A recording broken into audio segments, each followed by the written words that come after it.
So here we got the setup, and it's a 2-inch aluminium pipe or 50mm, and we're going to put this conduit in the aluminium pipe.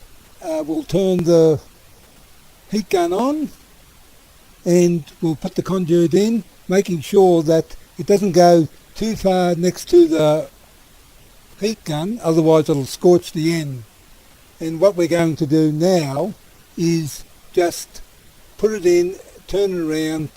I'll just speed it up a little bit to get the boring bits out, but as you can see, you can just keep on spinning it until it gets warm enough so it's all pliable.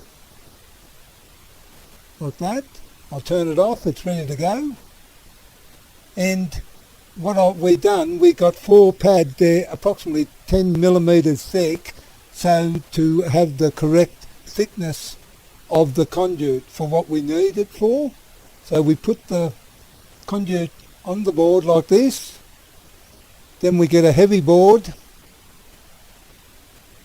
like this.